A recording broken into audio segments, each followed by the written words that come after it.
Unang Samuel, Kabanata 28. Nang panahong iyon, inihahanda ng mga Filisteo ang kanilang hukbong sandatahan upang digmain ang Israel. Sinabi ni Akis kay David, "Inaasahan kong ikaw at ang mga tauhan mo'y sasanib sa aking hukbo." Sumagot si David, "Maasahan po ninyo. Ngayon ko ipapakita sa inyo kung ano ang magagawa ko." Sinabi ni Akis, "Mabuti kung gayon. Ikaw ang gagawin kong pansariling bantay ko habang buhay." Patay na noon si Samuel at ipinagluksa siya ng buong Israel. Siya'y inilibing nila sa Rama sa kanyang sariling bayan. Noon ay pinalayas na ni Saul ang mga sumasangguni sa espiritu ng mga namatay na at ang mga manghuhula. Ang mga Filisteo ay nagkampo sa Sunem at sina Saul naman ay sa Gilboa. Nanginig sa takot si Saul nang makita niya ang hukbo ng mga Filisteo. Nang sumangguni siya kay Yahweh, hindi sumagot si Yahweh kahit sa pamamagitan ng panaginip, ni sa pamamagitan man ng Urim o ng mga propeta. Dahil dito, iniutos niya sa kanyang mga tagapaglingkod na ihanap siya ng isang babaeng kumakausap sa mga espiritu ng namatay na upang siya'y tanungin. Sinabi naman sa kanya ng kanyang mga lingkod na mayroong ganoong babae sa Endor.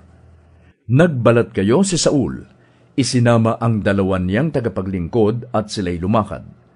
Gabi na nang dumating sila sa Endor. Sinabi niya sa babae, "Tingnan mo nga kung ano ang magiging kapalaran ko. Kausapin mo ang espiritu ng sinumang sasabihin ko sa iyo." Sinabi sa kanya ng babae, "Hindi mo ba alam na pinalayas na ni Saul sa Israel ang mga sumasangguni sa mga espiritu ng patay at ang mga manghuhula?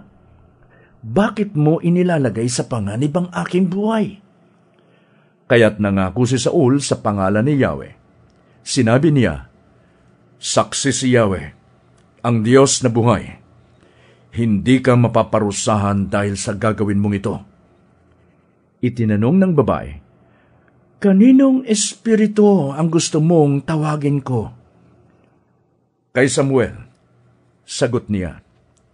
Nang makita ng babae si Samuel, napasigaw ito. Sinabi niya kay Saul, "Bakit ninyo ako nilinlang? Kayo pala si Haring Saul."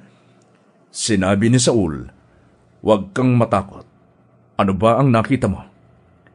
"Isang espiritu na lumilitaw mula sa lupa," sagot ng babae. Itinanong ni Saul, "Anong hitsura?" "Isa siyang matandang lalaking nakabalabal," sagot ng babae.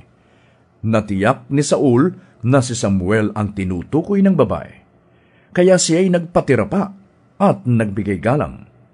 Itinanong ni Samuel kay Saul, "Bakit mo ginagambala ang aking pamamahinga?" Sumagot siya, "May malaki akong suliranin. Sinasalakay kami ng mga Filisteo. Tinalikuran na ako ng Diyos at ayaw na niyang magpahayag sa akin, maging sa mga propeta o sa mga panaginip.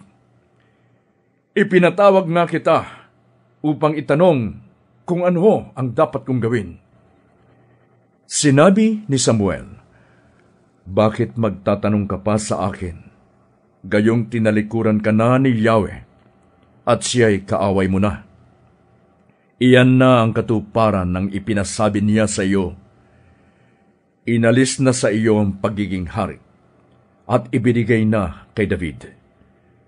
Hindi mo sinunod ang kanyang utos na lipulin ang mga Amalekita, kaya ginagawa niya ito sa iyo. Ikaw at ang buong Israel ay ibibigay ni Yahweh sa kamay ng mga Filisteo. Bukas, ikaw at ang iyong mga anak ay mamamatay rin sapagkat niloob na ni Yahweh na mahulog kayo sa kamay ng mga Filisteo." Dahil sa matinding takot sa sinabi ni Samuel, biglang nabuwal si Saul sa lupa. Bukod dito, hinang-hina na siya dahil sa pagod at gutom, sapagkat maghapot magdamag na siyang hindi kumakain. Nilapitan siya ng babae at nakita niyang takot na takot si Saul. Kaya sinabi niya, "Pinagbigyan ko po ang inyong kahilingan kahit alam kong nakataya ang aking buhay. Ngayon po, ako naman ang hihiling sa inyo. Ipaghahanda ko kayo ng pagkain para lumakas kayo at makapagpatuloy sa inyong lakad." Sumagot si Saul, "Ayokong kumain." Ngunit pinilit siya ng kanyang mga tauhan at ng babae.